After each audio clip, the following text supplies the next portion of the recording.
મોરબીમાં બોલ્યા લાફો માર્યો ખબર હે ને? આવી જાવ માઇકમાં બોલી લે. મોરબીમાં તમને પ્રશ્ન પૂછ્યો છો ઈસુદાન ગઢવીની સભા જ્યારે હાલતી હતી ત્યારે હાવ નાનો વ્યક્તિ હતો, એ જે તમારી પ્રશ્ન પૂછતો હતો તમને ત્યારે એને લાફો મળ્યો, તમારા કાર્યકર્તા એને લાફો મળ્યો. હજી તમારી એક સીટ આવી ભલામણા, તમે એમ કહો કે અમે આમ કરીને અમે આમ કરી.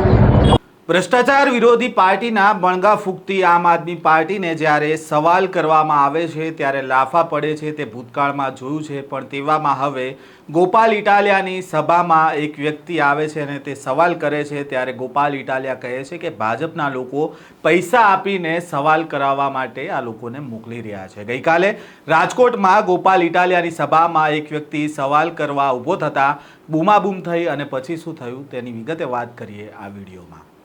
વૈષ્ણવજન તો તેને કહીએ જે પીડ પરાઈ જાનાને રે. નમસ્કાર, નવજીવન ન્યૂઝમાં આપનું સ્વાગત છે. હું છું જયંત દાફડા. રાજકોટમાં ગઈકાલે રાત્રે આમ આદમી પાર્ટી દ્વારા ગોપાલ ઇટાલિયાની જાહેર સભાનું આયોજન કરવામાં આવ્યું હતું. આ દરમિયાન ચાલુ સભામાં એક યુવાન ઊભો થાય છે અને સવાલ કરે છે કે પંજાબમાં આપની સરકાર હોવા છતાં ખરાબ રસ્તાઓ છે. આ સવાલ પૂછવામાં આવ્યો ગોપાલ ઇટાલિયાને. ત્યારે ગોપાલ ઇટાલિયાએ કહ્યું કે ભાજપ 5,000 આપીને લોકોને તેમની સભામાં પ્રશ્ન પૂછવા માટે મોકલી રહ્યા છે. જાઓ, હું તમને 10,000 આપું છું, હિંમત હોય તો CR પાટીલ કે હર્ષ સંઘવીને પ્રશ્ન પૂછીને બતાવો. આ યુવાને પંજાબના રસ્તાઓ વિશે સવાલ ઉઠાવતા યુવાનને ગોપાલ ઇટાલિયાએ વિરોધી જૂથનો ગણાવ્યો છે અને કહ્યું કે લોકોને ગુજરાતમાં પડેલા ખાડા નથી દેખાતા અને 5,000 કિલોમીટર દૂર પંજાબના ખાડા દેખાય છે. અહીંની સરકારને સવાલ પૂછવાની કોઈની હિંમત નથી અને હિંમત કરશે તો પોલીસ તેને દંડા મારીને જેલમાં પૂરી દેશે. સભા દરમિયાન સવાલ કરવામાં આવતા ગોપાલ ઇટાલિયાને કેવા દ્રશ્ય સર્જાયા હતા તે પણ જુઓ. ગોપાલભાઈ, મોરબીમાં બોલ્યા લાફો માર્યો ખબર હે ને? આવી જાવ માઇકમાં બોલી લે. મોરબીમાં તમને પ્રશ્ન પૂછ્યો છો ઈસુદાન ગઢવીની સભા જ્યારે હાલતી હતી ત્યારે હાવ નાનો વ્યક્તિ હતો, એ જે તમારી પ્રશ્ન પૂછતો હતો તમને ત્યારે એને લાફો મળ્યો, તમારા કાર્યકર્તા એને લાફો મળ્યો. હજી તમારી એક સીટ આવી ભલામણા, તમે એમ કહો કે અમે આમ કરીને અમે આમ કરી. બીજું કઈ કહેવાય કહી દો. તમારું નામ ને ગામ ને કે બધાને ખબર પડે કોણે પૂછ્યું. ભાઈ, મારું નામ કાંગલભાઈ ઉર્ફે સુભાષ. ગામ કયો? ગામ મારું બગદડિયા. હા. અને હું કામ તાલુકો કોરડા સાંગાણી, જિલ્લો રાજકોટ. અને હું કામ કરો છો? હું સેવા જ કરું છું. કોની? ગામની સેવા જ કરું. હું નાના માણસની સેવા જ કરું. ને પણ તો કમાણીમાં શું છે? નકરી સેવા કરો, કમાણી કાંઈ છે? અમારે ઠીક. આયર ભેગા થાય આપણે વાત કરવી છે. લ્યો વાત કરો. સાંભળો ગોપાલભાઈ, હા લ્યો. સેવા જ કરવી હોય તો કાલથી આપણે બે ભાઈ કે આજથી રાજકોટ થી કુંવારવા હાઈવે લગી ગયા જાય. જો સુભાષભાઈ, હું હાઈવે તમે હાઈવે સાંભળો ભાઈ, 2 મિનિટ સાંભળો.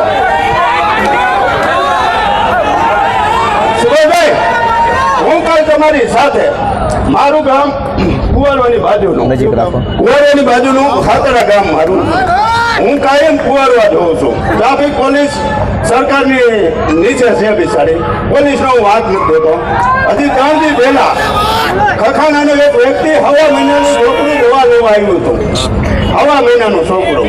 મેં જીતુ સોમાણી, મારો ધારાસભ્ય છે. કોણ? જીતુ સોમાણી ધારાસભ્ય. મેં ફોન કર્યો, જીતુભાઈ આ હવા મહિનાનું છોકરું ને પોલીસ 1 કલાકથી ઊભી રાખીને બેઠી, તમે ધારાસભ્ય છો મારા. તો એને કીધું સંજય રેંગાણીને ફોન કરો, એ આપણો જિલ્લા પ્રમુખ મોટો કે ધારાસભ્ય મોટો? આ જીતુ સોમાણી મોટો, ધારાસભ્ય મોટો? કોઈ કયો મને હાલો.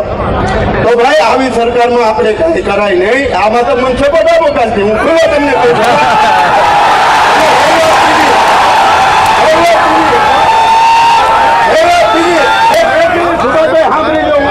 હું કેશુ બાપાના નજીકનો માણસ હતો. કેશુ બાપાનો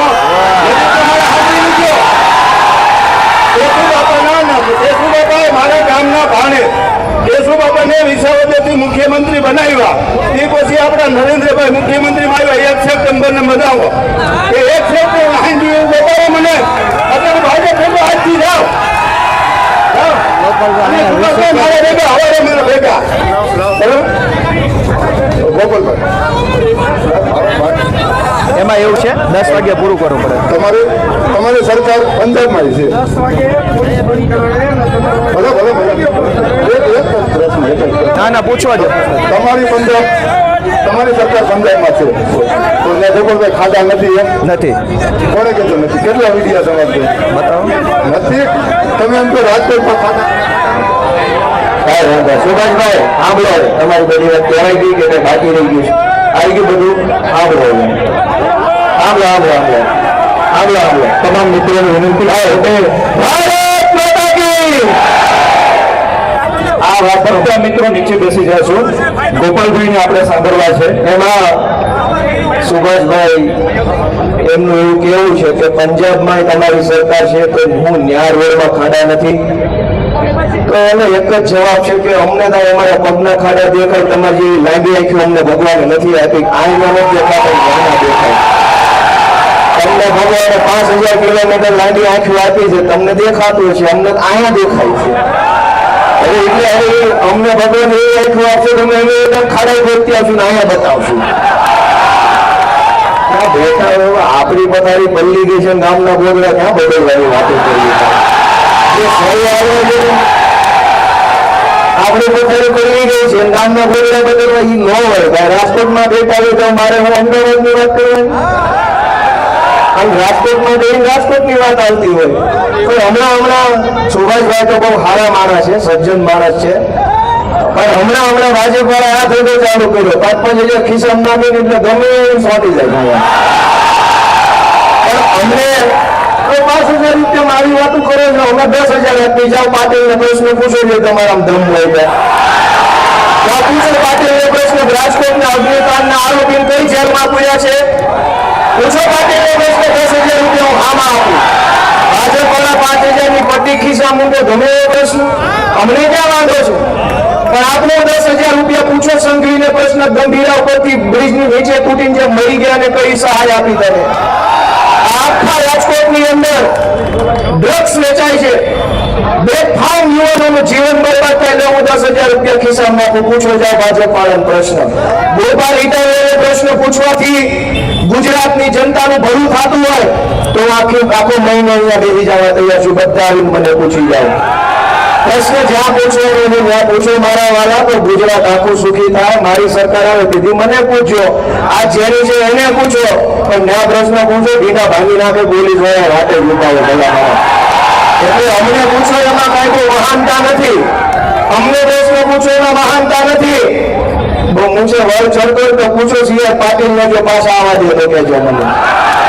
ગોપાલ ઇટાલિયાની સભામાં એક વ્યક્તિ દ્વારા સવાલ કરવામાં આવે છે અને કહેવામાં આવે છે કે તમારી હજી તો એક સીટ આવી છે અને તમે આ પ્રકારનું વ્યવહાર કરવા લાગ્યા છો. ત્યારે આ સવાલ કરવામાં આવતા એક વ્યક્તિ વચ્ચે પડે છે અને પોતાને કેશુ પટેલના ઠેકેદાર ગણાવે છે અને સવાલ કરનાર વ્યક્તિને ચેલેન્જ આપે છે. ઉલ્લેખનીય છે કે મોરબીમાં ઈસુદાન ગઢવીની સભામાં એક વ્યક્તિએ સવાલ કર્યો હતો, ત્યારે તેને આપના કાર્યકરે લાફો મારી દીધો હતો. તેવામાં આજે ગોપાલ ઇટાલિયાની સભામાં એક વ્યક્તિ સવાલ કરતા ગોપાલ ઇટાલિયાએ ભાજપ પૈસા આપીને સવાલ કરવા માટે મોકલતા હોય તેવો દાવો કર્યો છે. આપના નેતાઓ આમ જનતાની પાર્ટી છે, આમ આદમી પાર્ટી તેવું કહેતા હોય છે. ત્યારે અહીંયા સવાલ થાય કે શું આ આમ જનતાની પાર્ટીના નેતાઓને આમ જનતા સવાલ ન કરી શકે? જ્યારે કોઈ વ્યક્તિ તેમને સવાલ કરે છે ત્યારે તેમને ભાજપના કાર્યકર્તા અથવા તો પૈસા લઈને આવેલા લોકો સાથે સરખાવવામાં આવે છે. તો શું આ નેતાઓને આમ જનતાને સવાલ કરવાનો કોઈ અધિકાર નથી? આ સ્ટોરીને લઈને તમારો શું મત છે તે કોમેન્ટ બોક્સમાં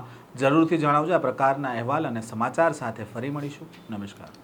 વૈષ્ણવજન તો તેને કહીએ જે પીડ પરાઈ.